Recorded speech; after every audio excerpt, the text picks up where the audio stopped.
Assalamualaikum warahmatullahi wabarakatuh. Alhamdulillah hamdan tayyiban katsiran mubarakan fihi kama yuhibbu rabbuna wa yardah.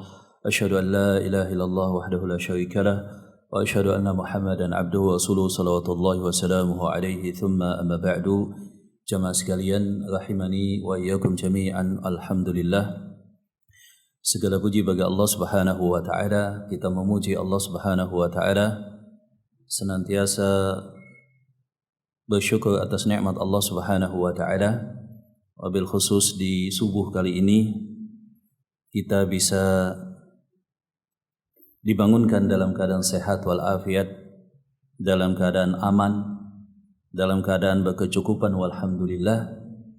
Maka ini adalah nikmat yang sangat luar biasa daripada Allah Subhanahu wa taala. Sebagaimana sabda Rasulullah SAW, man asbaha aminan fi sirbih, barang siapa yang dia bangun di pagi hari dalam keadaan aman dari berbagai macam ketakutan, mu'afan fi jasadih, badan dia enak, sehat, afiat, walhamdulillah, lahu qutu yaumih, pada hari itu dia punya makanan untuk dia dan keluarganya. Masya Allah, faka'annama hizat lahud dunya wa ma fiha, seakan-akan dia telah memiliki dunia dengan seluruh kekayaan di dalamnya. Alhamdulillah. Jemaah sekalian, kita kembali pada kajian kita, kitab Zadul Ma'ad fi Hadi Khairil Ibad yang ditulis oleh Al-Imam Ibnu Qayyim. Pembahasan kita pada pekan yang lalu adalah tentang hijrahnya sahabat Rasulullah SAW ke Habasyah. Hijrahnya sahabat Rasulullah SAW ke Habasyah, atau yang kita kenal dengan Ethiopia saat ini. Naam. Kemudian jemaah rahmat Allah Subhanahu wa taala, sebagaimana telah kita sebutkan ketika sebagian sahabat telah hijrah ke Habasyah, dan itu ada 2 kali kejadian, rombongan yang pertama dan rombongan yang kedua, dan latar belakangnya adalah dilatar belakangi ketika Rasulullah SAW memulai dakwah dengan terang-terangan. Memulai dakwah terang-terangan ketika beliau berdakwah secara sembunyi kurang lebih 3 tahun. Mulailah sebagaimana kita sebutkan sebelumnya, adanya berbagai macam siksaan, tantangan, bahkan pembunuhan daripada kaum kafir Quraisy. Bahkan Rasulullah SAW, saking putus asanya Quraisy, itu pernah ditawari oleh Utbah bin Rabi'ah.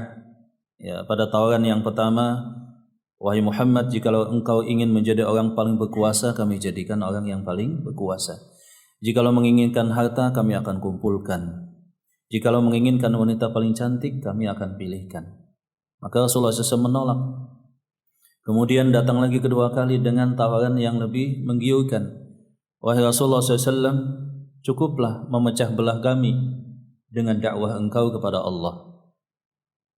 Kenapa kita tidak mencari win-win supaya persatuan tetap terjaga? 1 tahun kami menyembah sesembahanmu, dan 1 tahun engkau menyembah sesembahan kami. Nah, maka turunlah firman Allah Subhanahu wa taala Al-Kafirun. Pada kali yang ketiga terus didatangi, sampai terakhir Abu Jahal yang datang kepada Rasulullah SAW, ya Rasulullah, kami tidak tahu lagi dengan cara apa kami menghentikan dakwah engkau. Kami punya 1 permintaan saja yang sangat mudah. Seandainya engkau menyentuh sekali saja, maka semua pertentangan di antara kita, permusuhan, dan berbagai macam tindakan yang kami lakukan untuk menghalangi dakwah engkau, kami akan hilangkan. Menyentuh saja, 1 kali saja. Bayangkan, tawaran yang sangat menggiurkan, tapi Rasulullah SAW tidak mau melakukannya. Nah, maka rintangan, siksaan itu makin banyak. Kemudian hijrah yang kedua kali dengan jumlah yang lebih banyak. Dan kemudian kaum Quraisy mengutus Amr bin As, bagaimana telah kita sebutkan. Di sana terjadi dialog di depan Raja Najasyi yang berakhir bahwa Raja Najasyi tetap mengizinkan para sahabat untuk tinggal dengan aman dan di bawah jaminan di Habasyah. Naam. Kemudian kita bacakan kitabnya. Selanjutnya jemaah dari mata Allah Subhanahu wa taala, Rasulullah sallallahu alaihi wasallam ringkas cerita, dan memang kitab Zadul Ma'ad ini tidak runut dan sebagian kasus hanya mengisyaratkan, sebagian kasus detail, sebagian kasus beliau ceritakan hanya global saja. Sebab fokus beliau bukan pada sejarah Rasulullah sallallahu alaihi wasallam, fokus beliau adalah mengambil pelajaran dari kehidupan Rasulullah sallallahu alaihi wasallam pada keseharian beliau sehingga bisa diamalkan, terutama dari sudut ahkam dan dari sudut adab serta aspek-aspek yang lainnya. Nah, ketika sebagian sahabat telah hijrah dan kaum Quraisy merasa frustasi, maka mereka memutuskan bahwa Rasulullah SAW ini harus dibunuh. Rasulullah SAW harus dibunuh.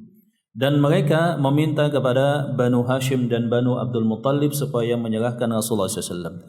Dan Banu Hashim serta Banu Abdul Muttalib, sebagian mereka beriman, sebagian besarnya masih kafir. Soliditas dan solidaritas kesukuan menjadikan mereka kompak. Jadi Banu Hashim dan Banu Abdul Muttalib itu kompak membela Rasulullah SAW kecuali satu, yaitu paman Rasulullah SAW yang bernama Abu Lahab. Paman Rasulullah SAW yang bernama Abu Lahab, yang diturunkan kepadanya tabbat yada Abi Lahabi wa tab. Naam. Nah, karena tidak mau, maka kaum kafir Quraisy kemudian memboikot Banu Hashim dan Banu Abdul Muttalib di Syi'ib atau perkampungan milik Banu Hashim. Ya, di kota Mekah ada sudut kampung yang itu khusus Banu Hashim semua. Dan keturunan Banu Hashim yang lain juga merapat ke sana untuk menjaga Rasulullah SAW. Jadi dibuat penjagaan khusus untuk Rasulullah SAW. Dan kaum kafir Quraisy, Banu Hashim hanya salah satu klan daripada suku Quraisy. Klan yang lain sangat banyak. Klan yang lain sepakat bahwa memboikot Banu Hashim dan Banu Abdul Muttalib. Dibuat papan pengumuman, ditempel di Ka'bah, bahwa semua klan daripada suku Quraisy akan bersepakat memboikot Banu Hashim dan Banu Abdul Muttalib kecuali dengan satu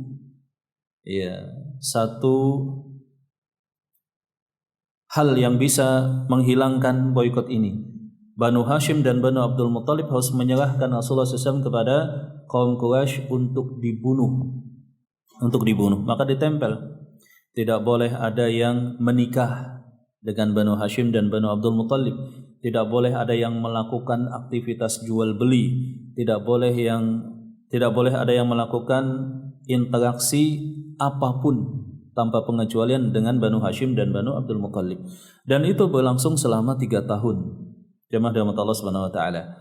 Maka jikalau ada bahan makanan yang datang dari luar kota Madinah, itu langsung dicegat oleh kaum kafir Quraisy, langsung dibeli sehingga tidak sampai ke Syi'ib Banu Hashim, ke kampung Bani Hashim tadi. Walhasil keadaannya sangat menyedihkan, sampai-sampai kelaparan, disebutkan dalam buku-buku sejarah makan dedaunan dan juga hal-hal yang lainnya, sampai-sampai ujungnya nanti kita ketahui wafatnya Abu Thalib, dan 1 bulan berikutnya, sebagian menyebutkan 3 bulan, sebagian menyebutkan lebih daripada itu, wafatnya istri Rasulullah SAW, yakni Khadijah. Wafatnya Khadijah bintu Khuwailid. Nah, ketika Rasulullah SAW diboikot, itu Rasulullah SAW hanya bisa keluar berdakwah ketika saat Ashhurul Hurum, bulan yang diharamkan, yakni bulan Muharram, bulan Rajab, Dzulqa'dah dan Dzulhijjah. Telah kita sebutkan bahwa 4 bulan haram ini sangat dihormati oleh kaum Quraisy. mereka tidak boleh mengganggu, berperang dan menumpahkan darah walaupun itu musuhnya di Mekah, di tanah haram. Nah, di waktu itulah Rasulullah SAW bebas. Begitu juga sahabat yang lainnya. Terutama pada musim haji, Rasulullah SAW biasanya mendatangi jamaah haji. Beliau menyampaikan dakwah kepada jamaah haji dan tidak bisa dihalangi. Sebab itu menjadi sorotan bagi masyarakat dunia Arab saat itu kalau ada gangguan.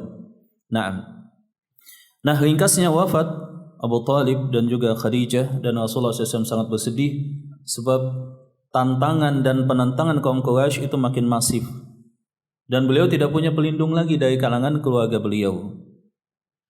Kemudian Allah Subhanahu wa taala ringkasnya kemudian menghibur Rasulullah SAW dengan peristiwa Al-Isra wal Mi'raj. Al-Isra wal Mi'raj. Nah, di sini beliau sebutkan bahwa kejadian tersebut terjadi pada saat usia Rasulullah SAW 47 tahun. Kemudian mulai diboikot dan kemudian sampai pada usia kurang lebih 50 tahun. Nah, disinilah juga Rasulullah SAW menikah dengan dua orang wanita. Yang pertama adalah Saudah bin Zam'ah. Saudah bin Zam'ah ini adalah suami daripada Sakran bin Amal, salah seorang sahabat yang hijrah ke Habasyah, kemudian pulang ke Mekah dan sakit serta wafat suaminya. Saudah bin Zam'ah ini sudah tua, ya, sudah usia 50-an. Dinikahi oleh Rasulullah SAW sebab tidak punya pelindung. Jadi Rasulullah SAW menikah yang kedua itu dengan Saudah bin Zam'ah, sahabat daripada istri daripada sahabat Sakran bin Amr yang hijrah ke Ethiopia, untuk mengayomi, melindungi Saudah bin Zam'ah tadi. Kemudian tidak berapa lama sesudah itu Rasulullah SAW diusulkan oleh Khawlah bin Hakim untuk menikahi anak sahabat beliau yang bernama Abu Bakar radhiyallahu taala anhu.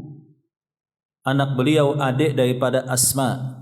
Jadi Abu Bakar radhiyallahu taala anhu mempunyai dua anak perempuan. Yang pertama adalah Asma bintu Abu Bakar, yang kedua adalah Aisyah bintu Abu Bakar.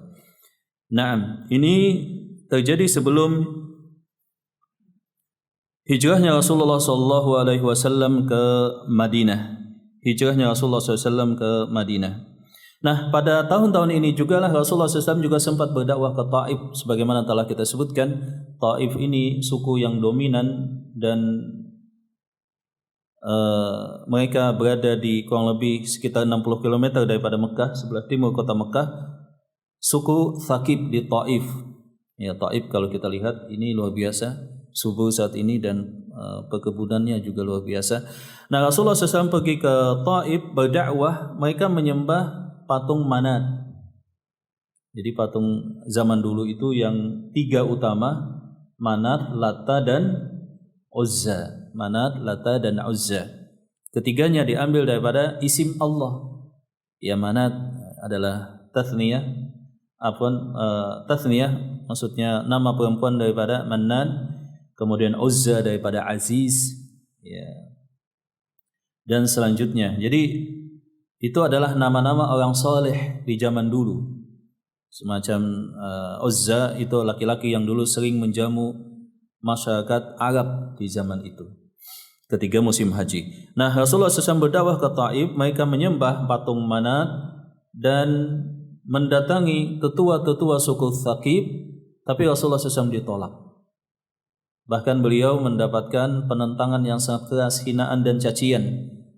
Kemudian para tetua suku teriak sehingga mereka semuanya ngumpul dan berbaris di jalan keluar daripada Taif. Ketika Rasulullah SAW pulang, itu semuanya melempari di sepanjang jalan dengan batu.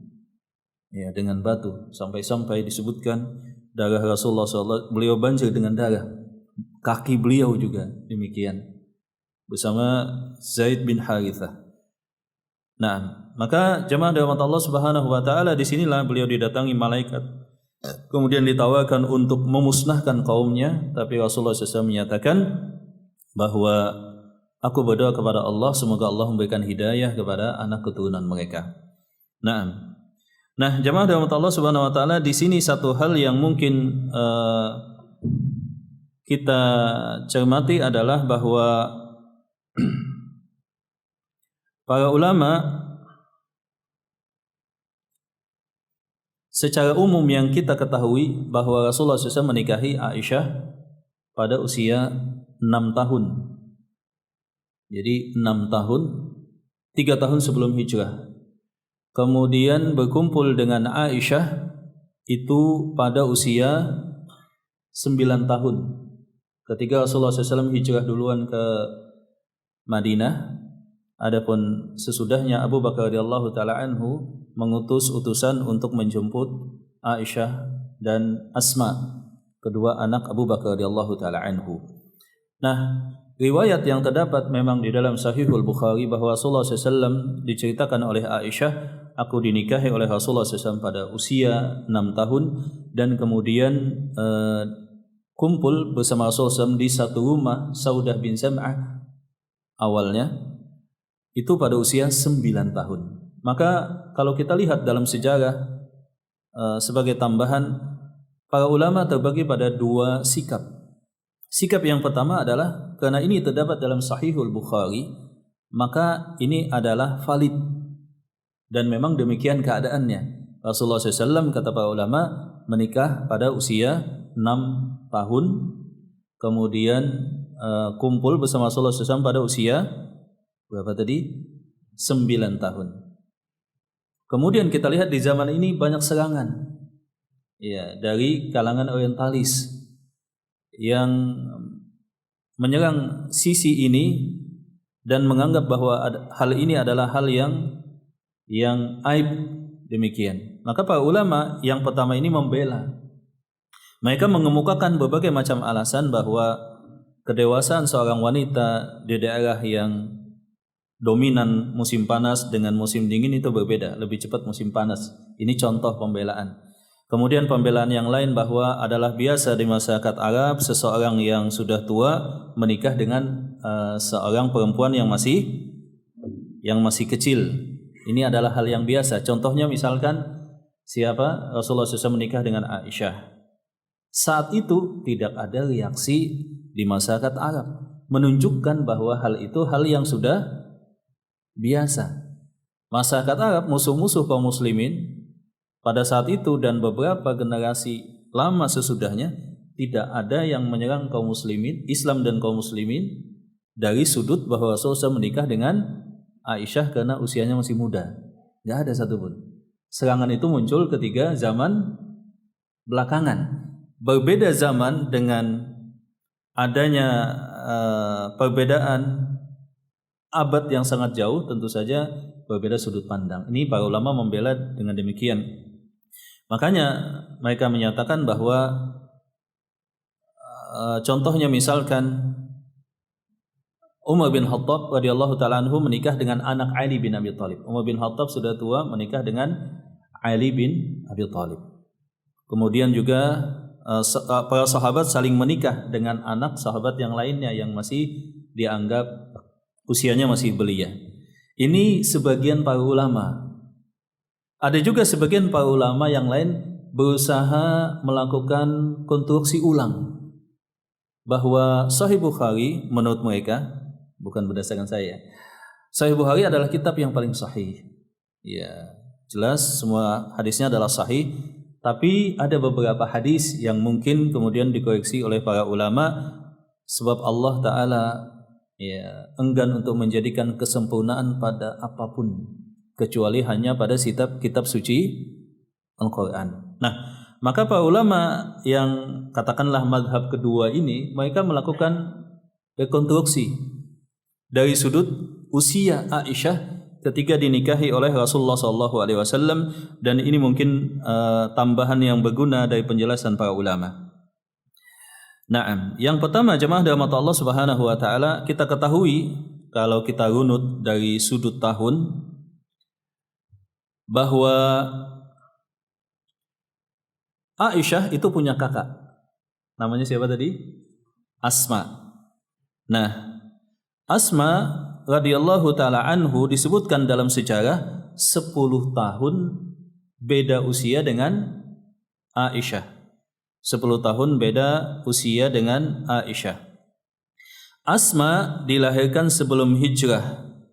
Pada saat hijrah ke Madinah, usia Asma sudah 27. Disebutkan dalam kitab sejarah. Nah, bahwa usia Asma ketika diutusnya Rasulullah SAW, beliau diturunkan wahyu pada tahun 610 miladi ya. Jadi penanggalan di zaman dulu bahkan di masyarakat Arab oleh para ahli sejarah menggunakan kalender miladi ya, Masihiyah. Kemudian ketika Rasulullah SAW mendapatkan wahyu, kalendernya menjadi tahun bi'tsah kenabian. Ketika Rasulullah SAW hijrah, maka patokan awal asas penanggalan menggunakan hijrah. Nah, Asma bin Abu Bakar radhiyallahu taala anhu ketika saat Rasulullah SAW mendapatkan wahyu, itu usia beliau 14 tahun. Usia beliau 14 tahun. Di Mekah Rasulullah SAW berdakwah selama berapa tahun? Selama 13 tahun. Maka 14 ditambah 13, usia Asma berarti berapa? 27. Dalam sejarah disebutkan usia Asma lebih tua daripada Aisyah 10 tahun. Berarti usia Aisyah ketika sebelum hijrah, ketika sudah dinikahi oleh Rasulullah SAW, itu berusia 14 tahun. 3 tahun berikutnya setelah nikah, kemudian ngumpul bersama Rasulullah SAW. Maka mazhab yang kedua tadi menyatakan berarti Rasulullah SAW kumpul bersama Aisyah ketika usia 17 atau 18 tahun.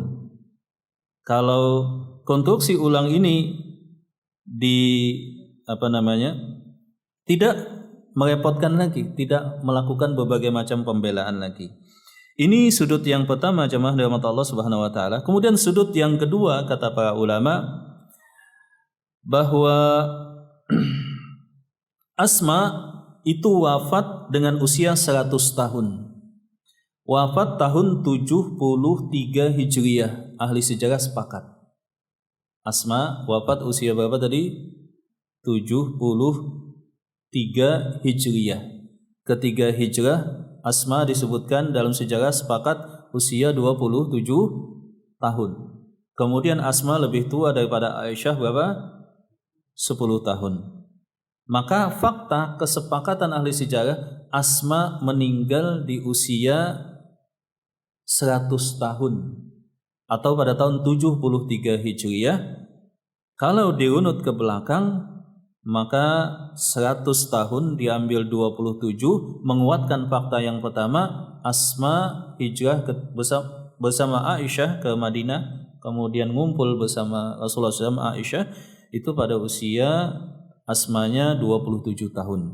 Berarti kembali usia Aisyah saat itu, ulama yang kedua ini menguatkan adalah 18 tahun. Dinikahinya pada usia 14 tahun. Fakta yang lain, rekonstruksi yang dilakukan oleh para ulama ahli sejarah juga, bahwa Asma dengan anak Rasulullah SAW yang bernama Fatimah itu beda usia kurang lebih 5 tahun. Jadi Asma dengan Aisyah dengan Fatimah itu beda usianya kurang lebih sekitar usianya 50 tahun. Dan Fatimah dilahirkan saat Rasulullah SAW telah menikah dengan Khadijah 10 tahun. Saat itu Rasulullah SAW usianya 35 tahun. 35 tahun. Kemudian dan bahwa Aisyah radhiyallahu taala anhu dilahirkan saat Rasulullah SAW usia 40 tahun. Saat Rasulullah SAW usia 40 tahun. Awal bi'tsah. Awal turunnya wahyu. Rasulullah SAW dakwah di Mekah berapa tahun tadi? 13 tahun. Berarti usia Rasulullah SAW ya dinikahi oleh Rasulullah SAW. Jadi beliau dilahirkan saat Rasulullah SAW menerima wahyu 40 tahun. Kemudian ditambah 13 tahun. Jikalau Rasulullah SAW menikahi Aisyah 3 tahun sebelum hijrah, maka kurang lebih usia 10 tahun. Ditambah 3, maka 13 tahun. Maka ini sudah balik tentu saja. Biasanya baliknya lebih cepat di masyarakat Arab, mungkin usia 11 atau 12 tahun. Maka inilah ringkasnya jemaah rahmat Allah Subhanahu wa taala, dua sudut pandang para ulama ketika menjelaskan tentang pernikahan Aisyah dengan Rasulullah sallallahu alaihi wasallam. Naam. Selanjutnya jemaah rahmat Allah Subhanahu wa taala, Al-Imam Ibnu Qayyim menjelaskan bahwa Thumma dakhala Makkah fi jiwaril Mut'im bin Adi. Kemudian Rasulullah SAW ketika diusir oleh kaum Thaqif di Taif, beliau kembali ke Mekah di bawah lindungan Mut'im bin Adi. Mut'im bin Adi ini adalah salah seorang yang dermawan, anak daripada Adi bin Hatim, dan Mut'im bin Adi ini masih musyrik, tetapi beliau senantiasa membela Rasulullah SAW. Tetapi anaknya yang bernama Jubair bin Mut'im ini adalah seseorang yang sangat terkenal permusuhannya dengan Rasulullah SAW, dan Jubair bin Mut'im inilah yang melamar Aisyah sebelumnya. Jadi sebelum Rasulullah SAW melamar Aisyah, Aisyah ini dilamar oleh anaknya Mut'im bin Adi yang bernama Jubair bin Mut'im. Jubair bin Mut'im. Ya, maka ditolak oleh Abu Bakar radhiyallahu taala anhu. Abu Bakar radhiyallahu taala anhu datang kepada Rasulullah SAW. Sebelumnya Abu Bakar sudah mengutus Khawlah bin Hakim untuk membujuk Rasulullah SAW menikahi Aisyah. Kemudian Abu Bakar juga menginginkan demikian datang kepada Rasulullah. Siapa tahu dengan dinikahi wahai Rasulullah SAW, anak saya akan masuk ke dalam Islam. Akan masuk ke dalam al-Islam dan teguh keislamannya saat itu. Nah jemaah rahmat Allah Subhanahu wa taala, ini juga menguatkan fakta ketika Khawlah bin Hakim ini datang kepada Aisyah, kepada Rasulullah. Wahai Rasulullah, menikahlah. Waktu itu kan Rasulullah menikah dengan Saudah bin Zam'ah, janda tua. Kata Rasulullah SAW, apakah gadis, apakah janda? Kata Khawlah, nikahilah gadis, anak daripada sahabat engkau, yaitu Aisyah. Kalau gadis itu kan konotasinya usianya sudah balik. Ini menguatkan pendapat para ulama yang menyatakan bahwa kalau dirunut maka usianya seperti yang kita sebutkan tadi. Kemudian Rasulullah SAW diisrakan, kata Al-Imam Ibnu Qayyim, thumma usriya biruhihi wa jasadi ilal masjidil aqsa. Kemudian Rasulullah SAW diisrakan dengan ruh dan jasadnya ke Masjidil Aqsa. Thumma uwija bihi ila fawqis samawati bisajadihi wa ruhi ilallahi azza wa jal. Setelah Isra, kemudian dimi'rajkan dari Masjidil Aqsa dengan ruh dan jasadnya ke langit, sampai langit ke-7, sampai ke Sidratul Muntaha, salawatullahi wa salamuhu alaihi, wa kana dzalika maratan wahidah. Ini adalah satu kali kejadiannya. Jadi pendapat para ulama ahlu sunnah dalam hal ini, Rasulullah SAW Isra dan Mi'raj dengan jasad dan fisik. Begitu juga kejadiannya satu kali setelah Rasulullah SAW kehilangan dengan wafatnya Abu Talib dan Khadijah bintu Khuwailid. Kemudian penting untuk kita jelaskan di sini bahwa Abu Talib itu meninggal di dalam kekafiran. Kalaulah bukan celaan kaumku, kata Abu Talib, aku akan mengikuti agama engkau wahai Muhammad. Dan memang Abu Jahal itu mepetin terus si Abu Talib, mencela, apa kata kaummu jikalau engkau mengikuti agama yang baru yang menyelisihi agama nenek moyang engkau. Dan Rasulullah SAW senantiasa membujuk. Jadi Abu Jahal mengingatkan, Rasulullah SAW membujuk. Ya am qul la ilaha illallah kalimatan usyhidu bika indallah. Ucapkan syahadat la ilaha illallah, aku akan menyaksikan membela engkau di hadapan Allah Subhanahu wa taala. Maka disebutkan dalam Sahihul Bukhari bahwa wa kana akhiru hayati, dan adalah akhir daripada keadaan Abu Thalib meninggal di atas agama kesyirikan, tidak masuk ke dalam al-Islam. Adapun sebagian riwayat yang menyebutkan ada yang lain mendekatkan telinganya kepada Abu Thalib dan mengucapkan syahadat, maka ini adalah riwayat yang lemah. Riwayat yang sahih, beliau meninggal di atas kekafiran, maka Allah Ta'ala menurunkan innaka lan tahdi man ahbabta, engkau tidak bisa memberikan hidayah kepada orang yang engkau sayangi, dipilih, enggak bisa. Walakin Allah yahdi man yasha, hidayah mutlak milik Allah Ta'ala. Karena itulah Imam Syafi'i menyatakan seandainya hidayah itu bisa kubeli, maka aku akan mengorbankan seluruh hartaku, kubeli hidayah tadi banyak-banyak, kemudian ku bagi. Tetapi hidayah tidak bisa dibeli. Maka para nabi pun keluarganya ada yang kafir. Contohnya Nabi Nuh, anaknya, dan kemudian Nabi Lut, istrinya, kemudian Rasulullah SAW, paman-paman beliau, dan seterusnya. Nah, maka hidayah ini adalah karunia Allah Subhanahu wa taala yang sangat mahal. Sebagian menyebutkan bahwa Isra dan Mi'raj itu terjadi sebelum kenabian. Ada yang menyatakan dengan ruh, ada yang menyatakan dengan jasad, tetapi yang lebih sahih tadi kata Imam Ibnu Qayyim ringkasnya adalah bahwa Isra dan Mi'raj tadi terjadi sebelum hijrahnya Rasulullah SAW ke Madinah dengan ruh dan jasad. Isra ke Masjidil Aqsa dan Mi'raj itu ke Sidratil Muntaha. Wallahu ta'ala a'lam bissawab. Naam. Kemudian jemaah dirahmati Allah Subhanahu wa taala,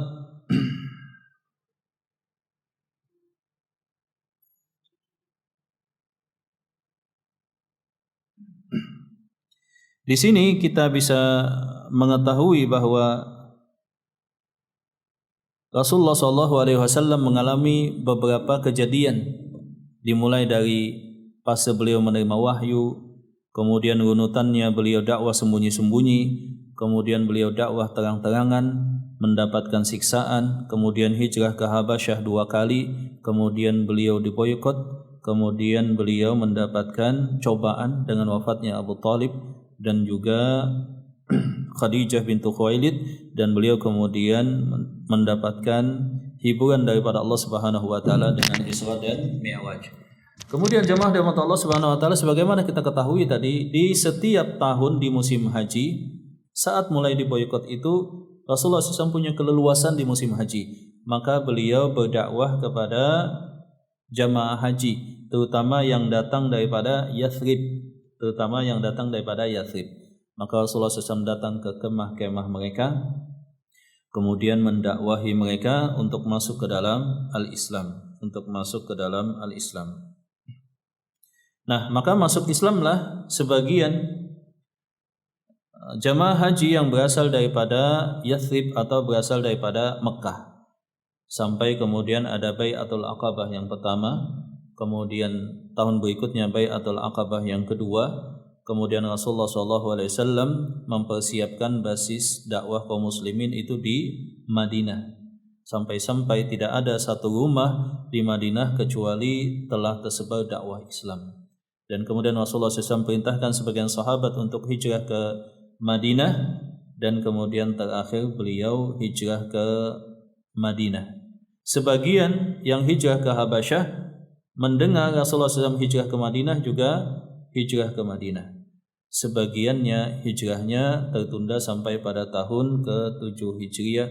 Wallahu ta'ala alam bisawab. Nanti pada kajian selanjutnya kita bahas tentang bagaimana dakwah Rasulullah SAW mempersiapkan basis kaum muslimin di Madinah, dan juga bagaimana hijrahnya Rasulullah SAW dan para sahabatnya ke Madinah. Wallahu ta'ala alam bisawab. Naam.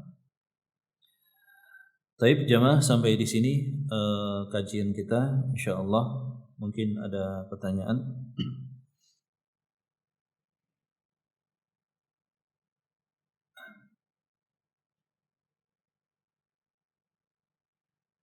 Ya, Saudah bin Zam'ah ini ketika menikah dengan Aisyah, Rasulullah SAW, Saudah bin Zam'ah kemudian memberikan gilirannya kepada Aisyah. Sebab beliau sudah tua. Kalau bahasa kita mungkin sudah menopause seperti itu. Maka beliau memberikan hak malamnya kepada Aisyah, dan ini dibolehkan. Yakni tanazul al-huquq, merelakan hak. Hukum asalnya kan adil, satu malam atau tergantung kesepakatan. Tetapi ketika itu telah direlakan, maka diperbolehkan. Nah, baik jemaah, mungkin ada pertanyaan, silakan sehubungan dengan yang kita sebutkan tadi. Dan Rasulullah SAW menikah dengan Aisyah itu bulan Syawal, dan kumpul bersama Aisyah itu juga di bulan Syawal.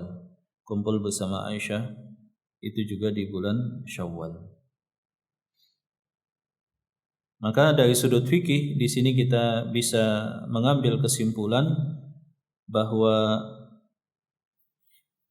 yang pertama adalah peristiwa tentang Rasulullah SAW di-Isra dan Mi'rajkan oleh Allah Subhanahu wa taala dengan perintah salat. Maka salat ini adalah hal yang sangat penting, menunaikan salat dengan semua ketentuannya, rukunnya, wajibnya, sunnahnya, waktunya dan tempatnya bagi kaum muslimin. Adapun yang kedua, bahwa di dalam Islam diperbolehkan menikah lebih daripada satu. Ya, 1, 2, 3 atau 4, kecuali ketentuan khusus berlaku untuk Rasulullah SAW, beliau boleh menikah lebih daripada 4. Kemudian hukum fikih yang selanjutnya kita bisa ambil dari penjelasan tadi bahwa dibolehkan bagi seorang istri untuk tanazulul huquq, dia merelakan haknya ya kepada suaminya atau kepada istrinya yang lain. Nah, ini yang beberapa poin fikih yang kita bisa ambil sebagai faidah.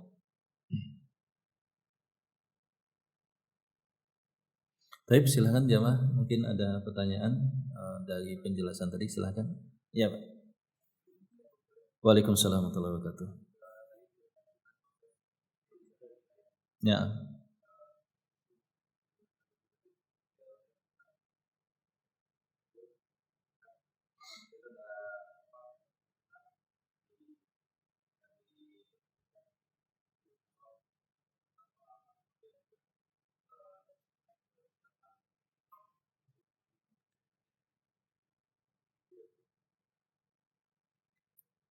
Iya, ya tentang Isra dan Mi'raj itu dijelaskan oleh para ulama, dan ada pembahasan bab tersendiri di mana Rasulullah SAW di Isra dan Mi'rajkan oleh Allah Subhanahu wa taala dari Mekkah ke Masjidil Aqsa, dan para ulama juga berbeda pendapat tentang tanggalnya. Apakah itu tanggal 12 Rajab ataukah 27 Rajab ataukah di bulan selain Rajab, wallahu taala alam bisawab.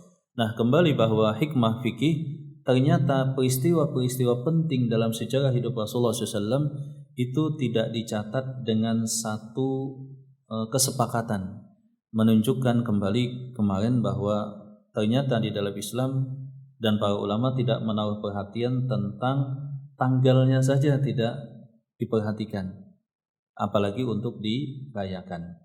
Maka di tempat kita kan mungkin ada juga proses untuk merayakan apa yang disebut dengan Isra dan Mi'raj tadi. Ya, nanti mungkin kita khususkan pembahasan yang detail tentang peristiwa Isra dan Mi'rajnya Rasulullah sallallahu alaihi wasallam. Sebab itu pembahasannya sangat panjang, ketika Rasulullah SAW diisrakan, kemudian salat di Masjidil Aqsa, kemudian juga di-Mi'rajkan, kemudian ketemu dengan para nabi, kemudian juga terus sampai ke Sidratul Muntaha sampai tidak ditemani oleh Jibril. Kemudian di Sidratul Muntaha Rasulullah SAW menerima wahyu tentang salat, dan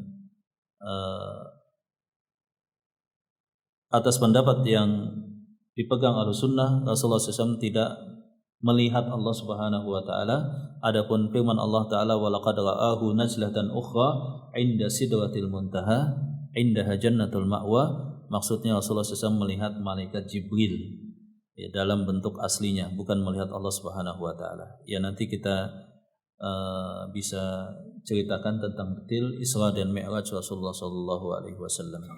Nah, tetapi poin pentingnya adalah bahwa saya ingin melihat satu aspek, tanggalnya pun juga tidak disepakati. Ya, tanggalnya tadi ada 12, tanggal 27, bulan Rajab, ada yang menyebutkan bulan yang lain-lainnya.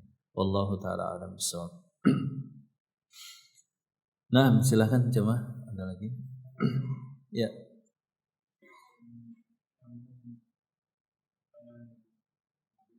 Iya, Pak. Anak angkat.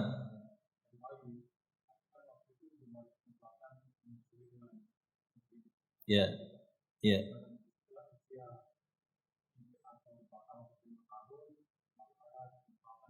Menyusui.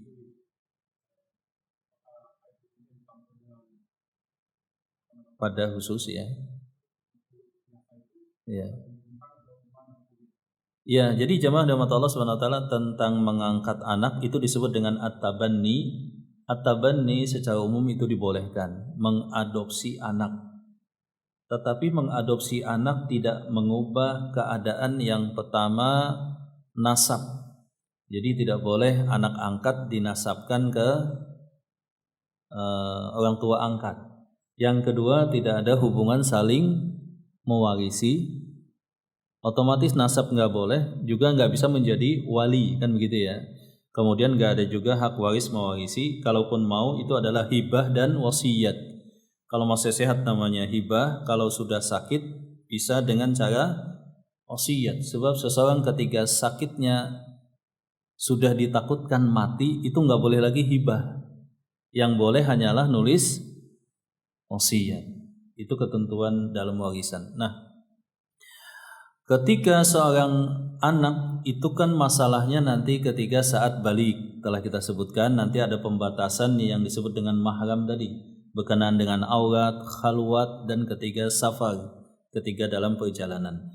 Maka disusui itu solusi yang dimungkinkan, ya, disusui oleh ibu dari yang ingin menjadi mahram anak tadi supaya nggak ada batas. Kasus yang kemarin sempat ditanyakan, ibu kandung beliau bapak angkat mengangkat anak perempuan supaya nggak ada batas dan sekat yang berhubungan dengan aurat dan lain-lain. Ibu beliau nggak bisa menyusui, katanya kemarin pertanyaan sebelumnya ya. Kemudian yang bisa menyusui siapa? Saudara kandung bapak angkat. Ini menjadi mahram jadinya bapak angkat dengan anak angkat ya sebagai keponakan. Tetapi anak bapak angkat tadi yang lain itu hubungannya bukan mahram lagi, sebab sepupu dengan sepupu, ya kan, nggak mahram. Nah, kemudian pertanyaan bapak tadi, bagaimana kalau sudah usia 4 tahun? Para ulama menjelaskan susuan berefek menjadi mahram kalau dalam masa susuan. Masa susuan itu sejumlah 2 tahun atau 24 bulan, masih ada efek. Bagaimana di atas itu disusui pakai media khusus, apakah mengubah status mahram tadi? Para ulama ada 2 pendapat. Pendapat para ulama dibatasi baku hanya sampai batas maksimal 2 tahun. Kalau disusuin nggak bisa lagi gitu maksudnya, nggak efek lagi. So masa susuan hanya 2 tahun. Ada juga sebagian para ulama menyebutkan boleh di atas itu berdasarkan riwayat bahwa Abu Hudzaifah itu punya budak namanya Salim. Salim budaknya Abu Hudzaifah. Dari kecil sudah budak di rumah Abu Hudzaifah.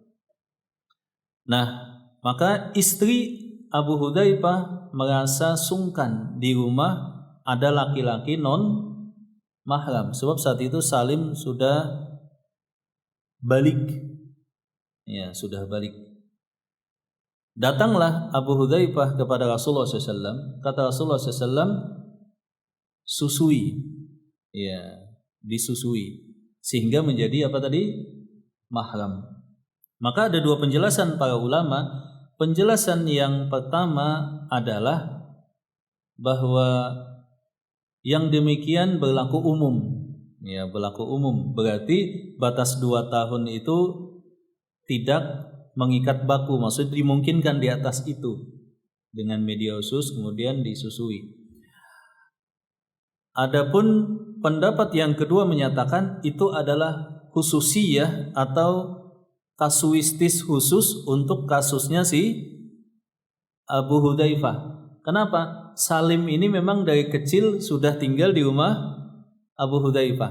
Kemudian balik baru menimbulkan ada masalah. Maka Rasulullah SAW memberikan kekhususan supaya bisa disusui, dan itu berlaku bagi orang yang memang ngangkat anaknya sudah dari kecil, kata para ulama. Jadi ngangkatnya dari kecil, kemudian nggak bisa disusuinnya dapat kemungkinannya pas sudah gede. Maka solusinya tadi dengan media khusus dikasih air susu. Wallahu taala alam bishawab. Ya, seperti itu kurang lebih, Pak. Jadi ada yang bilang itu khususiyah, ada yang bilang itu umum, tapi pendapat mayoritas para ulama adalah bahwa berlakunya hanya maksimal berapa tadi? 2 tahun. Walaupun sebagian ada yang menyebutkan lebih itu boleh dengan riwayat daripada Abu Hudzaifah tadi. Riwayat daripada Abu Hudzaifah. Nah, seperti itu. Dan memang masalah anak angkat ini ya di dalam Islam diatur khusus. Hal yang lain yang sering salah paham itu adalah menikahi wanita yang hamil. Pendapat yang lebih kuat, maka nikahnya tidak sah. Sebab nikah wanita yang hamil ya sebab zina itu ada masa iddah. Ya, ada masa iddah. Jadi wanita itu kan kalau bercerai masa iddah 3 kali haid atau 3 kali suci. Suaminya wafat itu 4 bulan 10 hari. Kalau dia sebab berzina maka 1 bulan ditunggu hamil atau enggak. Ada wanita berzina kemudian dia tobat, dia enggak boleh nikah sampai memastikan berapa? 1 bulan ke depan. Kalau dia hamil maka dia wajib menunda. Kalau dia hamil maka dia tidak mencampurkan ya antara satu dengan yang lainnya. Kata para ulama, wanita hamil itu ketika dinikahi anaknya tadi tidak sah akad nikahnya, dan anaknya bukan anak laki-laki yang menikahi, tidak juga anak yang menzinai jikalau sekaligus menikahi. Anak secara biologis tapi bukan anak secara syariat, maka tidak boleh jadi wali, tidak bisa warisan dan lain semacamnya. Nah, taib ada yang lain jamaah silakan. Ya, jadi setelah penjelasan tentang hal-hal yang global daripada sejarah hidup Rasulullah SAW, setelah ini beliau menjelaskan tentang anak-anak Rasulullah SAW, istri-istri Rasulullah SAW, kemudian pembantu-pembantu Rasulullah SAW. Maka bab-bab selanjutnya itu tentang pakaian Nabi, kemudian tentang senjata Nabi, kemudian tentang hal-hal yang lain berkaitan dengan sejarah hidup Rasulullah SAW secara global. Setelah itu beliau langsung masuk ke bagaimana Rasulullah SAW wudu, bagaimana Rasulullah SAW salat dan selanjutnya. Maka di sini sejarah tentang hidup Rasulullah SAW hanya dijadikan sebagai muqaddimah oleh Al-Imam Ibnu Qayyim. Selanjutnya lebih pada bagaimana petunjuk Rasulullah SAW dalam semua aspek kehidupan. Seperti itu kitab Zadul Ma'ad ini. Kitab Zadul Ma'ad ini. Baik, ada lagi mungkin sebelum kita tutup jamaah? Saya juga belum beli bukunya juga ya. Adanya PDF. Jadi jamaah nanti bisa membeli juga. Mas Angga sudah punya, alhamdulillah ya, saya lihat. Ya bisa ditanya beli di mana. kemudian kita pegang masing-masing sehingga bisa baca sama-sama. Saya juga sudah pesan tapi nggak datang-datang. Ya, kemungkinan lagi kosong kali. Semoga bermanfaat. Sampai di sini jamaah. Aku qouli hadza wa astaghfirullah li wa lakum. Alhamdulillahirabbil alamin. Assalamualaikum warahmatullahi wabarakatuh.